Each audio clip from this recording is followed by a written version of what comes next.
Halo semuanya, selamat datang di channel yang tidak layak untuk dihina ini. Sebelum kita mulai, atur posisi santainya, seruput kopinya, dan mari kita berhayal. Melanjutkan cerita sebelumnya. Tetua Xie, apa yang kamu katakan itu memang sangat benar. Menurut aturan pertarungan sampai mati, apa yang dilakukan Chu Feng semuanya memang masuk akal. Namun, ada beberapa kata yang masih harus diucapkan. Kita semua adalah manusia dengan hati dan daging. Selama seseorang adalah manusia normal, mereka semua akan memiliki emosi di hati mereka. Sesama para murid setara dengan saudara kandungnya sendiri, maka mereka juga menjadi saudara kandungnya sendiri. Karena itulah, seseorang harus memiliki perasaan untuk sesama murid, dan kemudian saling mengandalkan satu sama lain. Karena tidak ada kebencian yang mendalam antara Chu Feng dan Lei Yao ini, namun dia mampu menjadi sekejam ini. Aku ingin bertanya, apakah Chu Feng ini masih dianggap manusia? Chu Feng, berbicara untuk dirimu sendiri, bisakah kamu masih dianggap sebagai manusia? Apakah kamu layak membawa status sebagai murid Gunung Qianwu? Apakah kamu tidak mengecewakan Lei Yao yang telah mati karena kamu? Ucap tetua dari Departemen Hukuman. Benar saja, bahwa tetua kaisar setengah bela diri dari Departemen Hukuman mengangkat alisnya, dan menatap Chu Feng dengan ekspresi dingin ketika dia dengan dingin mengajukan pertanyaan-pertanyaan itu. Selain itu, suaranya sangat keras dan jelas, dan berisi sensasi yang sangat kuat dan sengit. Tanpa menyembunyikan apapun, dia mengarahkan pertanyaannya ke arah Chu Feng. Tetua Ying, ini adalah pertarungan sampai mati. Mengenai pertarungan sampai mati, aturannya telah diputuskan oleh leluhur Gunung Qianwu kami. Bahkan jika apa yang telah dilakukan Chu Feng agak berlebihan, tapi perilakunya masih dalam aturan. Karena dia telah melakukan segala sesuatu di dalam peraturannya, maka tidak ada kesalahan yang ditemukan. Melihat situasinya tidak baik, Tetua Xie buru-buru berbicara untuk membela Chu Feng. Tetua Xie, yang aku tanya itu Chu Feng. Bisakah kamu tidak mengganggu aku? Chu Feng, aku bertanya padamu. Mungkinkah kamu bahkan tidak berani menjawab pertanyaan aku? Apa yang terjadi dengan arogansi yang kamu tunjukkan sebelumnya? Ucap tetua hukuman yang dipanggil sebagai Ying. Namun, tetua Ying itu sangat pantang menyerah, dan sikapnya sangat keji. Itu sudah jelas, bahwa dia datang untuk membuat hal-hal sulit bagi Chu Feng. Sialan, apakah sekelompok bajingan kecil dari Departemen Hukuman ini berencana untuk memberontak, ucap tetua aneh yang berada di Departemen Perbaikan Senjata. Pada saat ini, di bagian atas awan, tetua manajemen dari Departemen Perbaikan Senjata tidak dapat melanjutkan menonton ini lagi. Dia berdiri dan berencana untuk terbang. Hei orang tua yang aneh, tunggulah sebentar, seru tetua Wei. Melihat ini, tetua Wei dari Departemen Peramuan Obat-obatan melambaikan lengan bajunya untuk menghentikannya. Hei orang tua, apa yang kamu lakukan? Bukankah kamu sangat memikirkan Chu Feng ini? Mungkinkah kamu berencana untuk menonton bajingan kecil dari Departemen Hukuman itu untuk mengganggu Chu Feng? Sementara kamu mungkin bisa duduk dan menonton, tetapi di sisi lain, aku benar-benar tidak. Aku akan turun dan memberikan sekelompok bajingan kecil Departemen Hukuman ini pelajaran. Jika aku tidak memberi mereka pelajaran, maka Departemen Hukuman mereka mungkin benar-benar berpikir bahwa tidak akan ada hukum dan perintah untuk mengekang mereka. Tetua manajemen dari Departemen Perbaikan Senjata menatap tajam dengan mata terbuka lebar, dan dia juga berkata dengan sangat marah. Orang tua yang aneh, kamu benar-benar kacau. Dengan seberapa tinggi aku memikirkan Chu Feng ini, bagaimana mungkin aku bisa membiarkannya diintimidasi? Tapi sebelum itu, kamu lihat dulu dengan hati-hati pada Chu Feng itu. Meskipun bajingan kecil dari Departemen Hukuman telah membawa banyak orang dan menunjukkan kekuatan superior mereka, tapi Chu Feng masih belum mengerutkan keningnya sedikit pun, kata tetua Wei saat dia menunjuk ke arah Chu Feng yang di bawah. Itu memang benar, ekspresi Chu Feng tetap tidak berubah sesikitpun. Dia sangat tenang, bahkan benar-benar terlalu tenang. Itu karena, selalu ada senyum redup di wajahnya sepanjang waktu. Harus dikatakan bahwa pada saat ini, senyum yang Chu Feng masih miliki di wajahnya, itu menyebabkan orang-orang yang membencinya merasa sangat marah. Apa yang terjadi dengan bocah ini? Mungkinkah dia tidak tahu rasa takut? Melihat adegan ini, Ketua Manajemen Departemen Perbaikan Senjata juga kagum saat dia bergumam. Tidak, aku pikir itu dikarenakan Chu Feng mampu menangani situasi di depannya. Jadi, jangan sampai mengganggu. Mari kita lihat bagaimana Chu Feng akan menyelesaikan krisis saat ini, kata Tetua Wei. Baiklah. Aku juga ingin melihat metode seperti apa yang dimiliki bocah ini, untuk meyakinkannya sehingga dia tidak takut ketika menghadapi kematian, balas Tetua aneh. Pada saat ini, Ketua Manajemen Departemen Perbaikan Senjata duduk kembali, dan menatap Chu Feng dengan tatapan antisipasi. Tetua, kamu bertanya apakah aku, Chu Feng, adalah manusia? Dalam hal ini, justru aku ingin bertanya kepada kamu. Apakah kamu percaya, bahwa setiap orang yang pernah menandatangani perjanjian hidup dan mati, dan kemudian bertarung sampai mati untuk tidak menjadi manusia? Kalau begitu, haruskah pertarungan sampai mati ini ditiadakan saja? Chu Feng bertanya dengan tenang. Mereka yang menandatangani perjanjian hidup dan mati harus memiliki kebencian yang dalam, dan juga sangatlah besar untuk satu sama lain. Apakah ada kebencian antara kamu dan Lei Yao? Karena tidak ada, kamu seharusnya tidak menandatangani perjanjian hidup dan mati. Jadi, Tetua Xie juga bertanggung jawab untuk masalah ini. Itu karena, pertarungan sampai mati ini seharusnya tidak terjadi sejak awal. Ini adalah kesalahan sejak awal, ucap Tetua Ying itu sambil menatap tajam pada Tetua Xie. Oh, jadi di mata kamu pertarungan sampai mati ini tidak masuk akal. Dalam hal itu, mengapa kamu tidak muncul lebih awal dan menghentikan kami berdua dari pertempuran? Tolong jangan bilang padaku bahwa kamu mengetahui tentang masalah ini dengan terlambat, dan bergegas untuk mencegah kita dari pertempuran setelah mengetahuinya sekarang, itu hanya untuk tidak menyelesaikannya tepat waktu. 3 hari. Ada jeda waktu 3 hari sebelum pertarungan sampai mati ini terjadi. Pertarungan sampai mati ini telah ditentukan sejak 3 hari yang lalu. Lihatlah kerumunan yang hadir, lihat berapa banyak dari mereka yang tahu tentang pertarungan ini.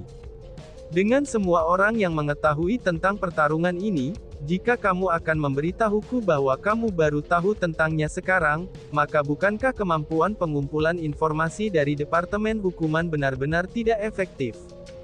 Sebagai organisasi kekuatan cabang utama yang menanggung beban melindungi Gunung Qianwood, bagaimana mungkin Departemen Hukuman bisa melindungi keselamatan para murid kami, bahkan jika kamu tidak dapat memperoleh berita tepat waktu? Namun jika kamu tahu tentang pertarungan ini untuk memulai, lalu mengapa kamu tidak datang dan menghentikan kami lebih awal? Jika kamu datang untuk menghentikan kami, maka tidak akan ada kebutuhan untuk pertarungan sampai mati hari ini, dan Lei Yao juga tidak akan mati. Namun karena kamu tidak datang untuk menghentikan kami, dan malah hanya muncul sekarang setelah aku sudah membunuh Lei Yao. Untuk mengatakan bahwa aku bukan manusia, dan aku seharusnya juga tidak membunuhnya, dan itu sudah menunjukkan bahwa pertarungan sampai mati ini sudah tidak masuk akal. Tetua dari Departemen Hukuman, aku benar-benar ingin bertanya, apakah kalian semua tidak terlalu memikirkan masalah ini? Kamu mengatakan bahwa aku tidak memiliki kebencian yang mendalam dengan Lei Yao, tetapi bahkan lebih dari itu, aku tidak memiliki kebencian terhadap kalian semua. Jadi, mengapa kamu harus mencoba menjebakku dengan cara seperti itu? Bagaimana mungkin aku yang hanya seorang murid kecil belaka, mungkin bisa menang melawan kalian semua? Jika kamu semua ingin melakukan sesuatu pada aku, bukankah itu setara dengan menginjak semut? Mengapa juga kamu harus melalui semua masalah ini dengan rumit? Chu Feng bertanya dengan ekspresi dianiaya. Chu Feng, jangan lanjutkan omong kosongmu itu. Setelah mendengar apa yang dikatakan Chu Feng, para tetua Departemen Hukuman itu semua sangat marah sehingga kulit mereka menjadi pucat. Mereka tidak pernah membayangkan bahwa Chu Feng akan begitu kurang ajar dan menyuarakan kecurigaannya atas motif mereka di hadapan orang banyak. Benar-benar, setelah apa yang dikatakan Chu Feng, motif mereka pun mulai terungkap. Selain itu, mereka jatuh ke dalam keadaan tidak mampu untuk menjelaskan diri mereka sendiri. Tidak peduli bagaimana orang melihatnya, mereka tampaknya telah merencanakan ini sebelumnya, dan datang untuk sengaja membuat segalanya sulit bagi Chu Feng. Dalam sekejap, orang-orang yang memasuki keadaan krisis ternyata malahan mereka. Luar biasa, begitu brilian otaknya. Chu Feng ini benar-benar terlalu cerdas. Namun, bukankah ini akan benar-benar menyinggung semua orang ini dari Departemen Hukuman? Ucap Tetua Manajemen Departemen Perbaikan Senjata sangat menghargai tanggapan Chu Feng. Namun, dia juga agak bingung. Mereka datang ke sini tepatnya untuk mempersulit Chu Feng. Bahkan jika Chu Feng tidak menyinggung mereka, mereka tidak akan membiarkannya pergi. Orang-orang seperti mereka ditakdirkan untuk menjadi musuhnya sejak awal. Jadi apa salahnya jika Chu Feng menyinggung mereka? Hanya saja, jika berbicara dengan cara seperti itu kepada orang-orang dari Departemen Hukuman di depan umum, Chu Feng ini adalah yang pertama yang pernah aku lihat. Sungguh, sulit bagi seseorang untuk tidak memuji keberanian dan wawasannya, kata Tetua Wei. Kamu benar, Chu Feng ini benar-benar bakat. Aku semakin mengagumi bocah ini sekarang. Aku benar-benar ingin melihat apa yang akan terjadi selanjutnya, ucap Tetua aneh. Tetua manajemen yang aneh dari Departemen Perbaikan Senjata berulang kali menganggukkan kepalanya. Senyum terkejut yang menyenangkan juga muncul di wajahnya yang sudah tua. Chu Feng, kamu jangan mencoba membalikkan yang benar dan yang salah. Adalah satu hal bagi kamu untuk melanggar peraturan dan membunuh sesama murid. Namun selain itu, kamu benar-benar berani untuk menghina para tetua dari Departemen Hukuman juga. Kamu benar-benar berani memakan jantung harimau dan empedu macan tutul. Apakah kamu bahkan masih menaruh aturan tentang Gunung Qianwood di mata kamu? Betul sekali. Chu Feng, hentikan sudah omong kosongmu itu. Tidak ada kebencian yang mendalam antara kamu dan Lei Yao. Pertarungan sampai mati ini tidak masuk akal untuk dilakukan. Tidak peduli berapa banyak yang kamu katakan, itu tetap saja tidak masuk akal. Kamu tidak mampu mengeluarkan diri dari dosa-dosa kamu. Melihat ini, para tetua dari Biara Orion buru-buru berbicara, dan itu bertujuan untuk membantu mengeluarkan orang-orang dari Departemen Hukuman dari situasi memalukan mereka. Oh, jadi ternyata pertarungan sampai mati hanya bisa dilakukan jika kedua belah pihak yang saling membenci satu sama lain. Dalam hal ini, aku ingin bertanya. Anggota Divisi Orion, aku telah membunuh kepala kamu. Apakah aku memiliki kebencian yang mendalam dengan kalian semua sekarang? Ucap Chu Feng. Menghadapi para tetua yang dengan sengaja membuat hal-hal sulit baginya, Chu Feng masih memiliki ekspresi tenang di wajahnya. Dengan senyum berseri-seri, dia melihat ke kelompok murid-murid Biara Orion. Kamu telah membunuh kakak seniorku Lei Yao, dan aku benar-benar berharap bisa memotong-motong tubuhmu menjadi 10.000 keping. Hanya saja, karena aku memiliki perasaan untuk sesama murid, aku tidak bisa melakukan hal seperti itu. Betul sekali. Chu Feng, kamu harusnya senang bahwa kamu adalah murid Gunung Qianwood. Karena kalau tidak, kami sudah memotong-motong tubuh kamu dan menarik tulang kamu, dan kemudian melemparkan abumu 100 kali. Tidak, 100 kali tidak cukup untuk meredakan kebencian yang kami miliki untukmu. 1.000.000 kali, bahkan 10 juta kali, kata para murid Divisi Orion dengan cara yang sangat sengit, itu ketika mereka mengertakkan gigi dengan marah. Mereka benar-benar membenci Chu Feng sampai mati. Lagi pula, kekalahan Lei Yao atas Chu Feng bukan hanya penghinaan bagi Lei Yao, tapi itu juga merupakan penghinaan bagi seluruh Divisi Orion mereka, dan tentunya memalukan bagi semua anggota Divisi Orion. Karena Chu Feng telah mempermalukan mereka di depan umum, bagaimana mungkin mereka tidak merasa benci terhadap Chu Feng? Biarkan saja, jangan ajari aku semuanya tentang sentimen untuk sesama murid, dan aturan Gunung Qianwood. Karena kita sudah memiliki kebencian yang sangat dalam satu sama lain di mana kalian semua ingin membunuhku, maka lebih baik jangan menahan kebencianmu dan keinginan untuk membalas dendam dalam hatimu. Belum lagi bahwa itu akan berdampak buruk bagi kesehatanmu. Itu sebenarnya sangat sederhana bagi kamu semua untuk membalas dendam. Bertarung sampai matilah bersamaku, dan itu akan menyelesaikan masalah. Majulah, siapapun yang ingin membalas kakak Lei Yao, kamu bisa datang padaku. Karena aku, Chu Feng, akan menunggu kalian semua.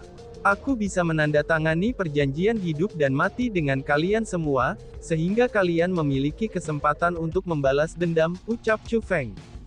Dengan senyum di wajahnya, Chu Feng mengucapkan kata-kata itu dengan suara keras.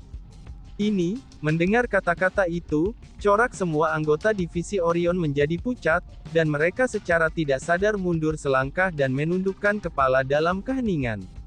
Orang-orang yang sebelumnya mengutuk Chu Feng, mereka semua buru-buru menutup mulut mereka dan bahkan tidak berani melihat wajah Chu Feng. Dalam sekejap mata, temperamen mereka yang merasa sangat benci kepada Chu Feng seketika menghilang, dan itu digantikan dengan pengecut dan ketakutan. Lagi pula, mereka semua telah melihat kekuatan Chu Feng dengan mata kepala mereka sendiri. Bahkan Lei Yao saja bukan tandingan Chu Feng. Jadi, bagaimana mungkin mereka bisa menyamai Chu Feng? Perkelahian sampai mati dengan Chu Feng, bukankah itu sama saja dengan membawa kehancuran untuk mereka sendiri? Chu Feng, jangan bertindak sombong. Apapun yang terjadi, tetap saja kamu telah membunuh kakak senior Lei Yao, dan bahkan menyerap energi sumbernya. Kamu sekarang adalah orang yang paling berdosa. Tidak mungkin bagi kamu untuk melarikan diri dari kejahatan kamu. Tiba-tiba saja, Yuan King berbicara dengan amarah. Seolah-olah dia terinspirasi oleh kebenaran, dia menunjuk Chu Feng dan mengkritiknya dengan kasar. Setelah itu dia menangkupkan tinjunya, dan dengan sopan memberi hormat pada para tetua dari Departemen Hukuman. Dengan nada hormat namun kesal, dia segera berkata, "Tetua, Chu Feng ini keras kepala dan tidak bisa diterima. Kamu semua telah melihat apa yang dia lakukan sebelumnya.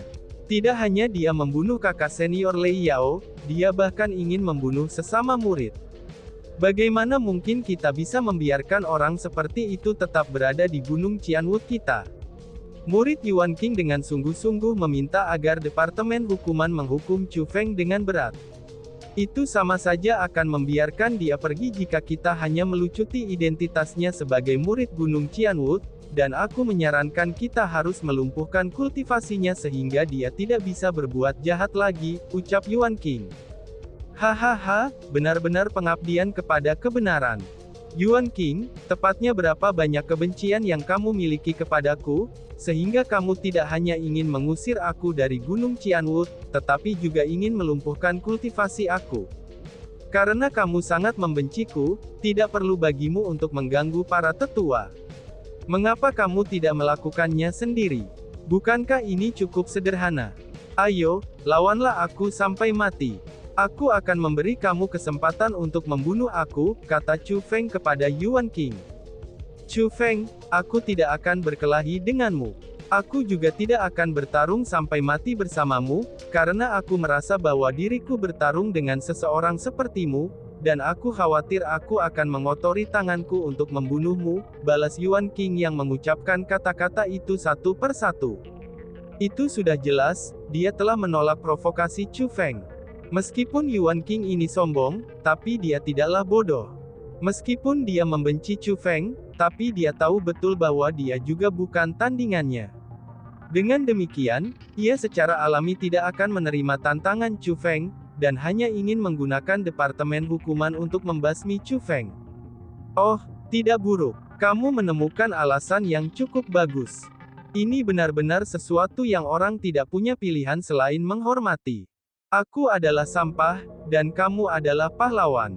Seorang pahlawan tidak mau menghilangkan sampah bagi orang-orang, karena ia takut akan mengotori tangannya. Betapa bagusnya pembenaran ini. Betapa bijaksananya kamu, dan kamu juga tidak mementingkan dirimu sendiri. Sungguh, kamu adalah orang yang layak mendapatkan kekaguman terbesar. Namun Yuan King, mungkinkah bagi aku untuk memahami respons kamu dengan cara yang berbeda? Sebenarnya, alasan kamu mengatakan semua ini adalah untuk menyembunyikan rasa takutmu padaku bukan?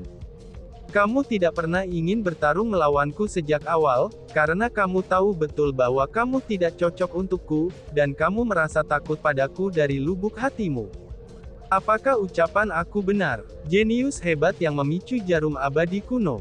Chu Feng mengatakan kata-kata itu dengan senyum berseri-seri. Namun, setiap kata yang dia ucapkan di sana, itu bertujuan untuk meremehkan Yuan King. Yuan King adalah jenius hebat yang memicu Needle abadi kuno, dan juga karakter tingkat iblis yang memperoleh bendera komandan.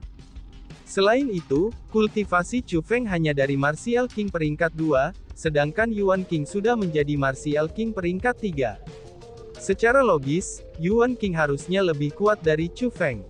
Jika Yuan King ingin membalas Lei Yao, tidak bisakah dia langsung melawan Chu Feng sampai mati dan membunuhnya? Seru kerumunan. Begitu Chu Feng mengatakan kata-kata itu, kerumunan segera mulai meledak keributan. Semua jenis komentar sedang dibahas dengan penuh semangat. Chu Feng, kamu benar-benar sombong dan angkuh. Saudara junior Yuan King adalah jenius sejati. Dia 100 kali lebih kuat darimu. Bagaimana mungkin dia takut padamu? Betul sekali. Saudara junior Yuan King, kamu tidak perlu repot-repot dengan omong kosongnya. Lawanlah dia sampai mati, dan potong-potong tubuhnya menjadi 10.000 keping untuk membalas saudara senior Lei Yao. Betul sekali. Saudara junior Yuan King, pergi dan bunuh dia. Tidak perlu merasakan sentimen untuk sesama murid terhadap binatang seperti Chu Feng. Pergi dan berikan dia pelajaran yang tepat, sehingga dia bisa sadar betapa tingginya langit yang sebenarnya. Pada saat ini, bahkan para murid divisi Orion mulai mendesak Yuan King untuk bertarung. Mereka semua ingin Yuan King memberi pelajaran pada Chu Feng. Lagi pula dalam hati mereka, Yuan King adalah jenius tingkat iblis sejati, dan juga merupakan orang yang paling mereka banggakan. Yuan King, kamu tidak perlu banyak berpikir lagi.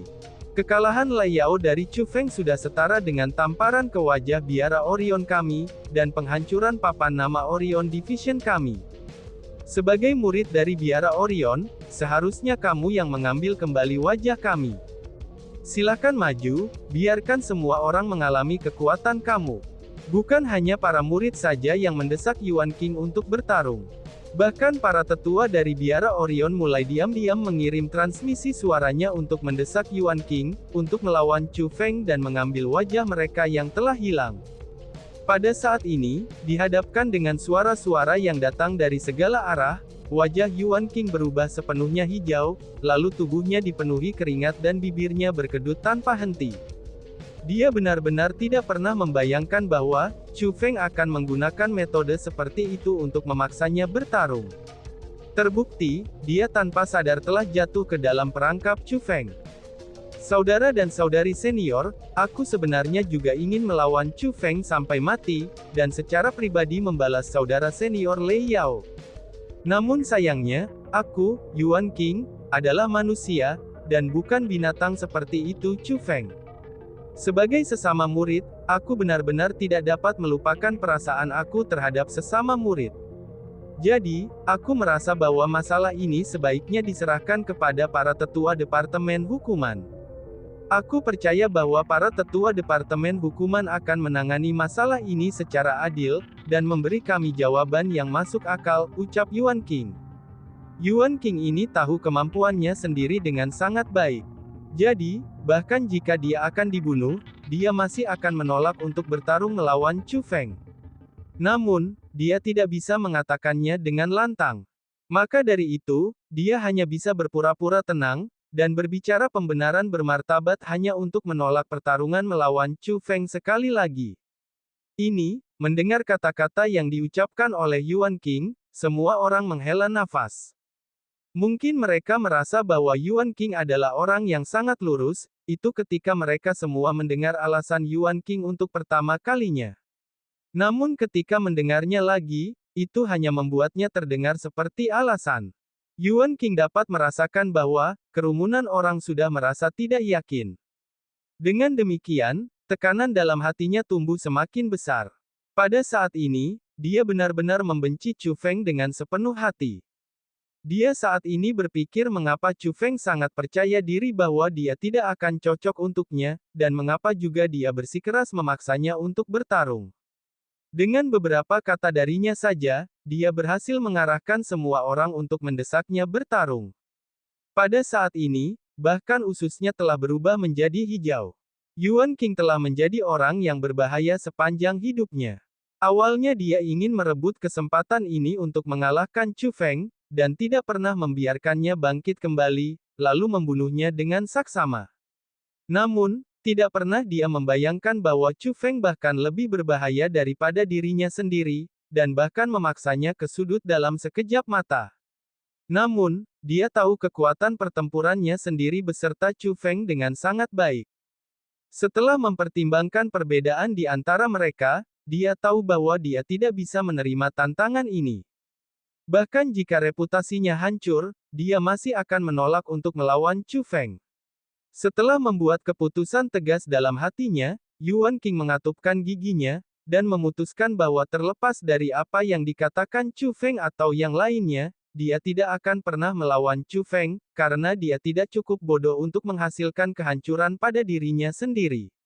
Dan tiba-tiba saja bersambung. Sekian dan terima kasih banyak. Bye-bye.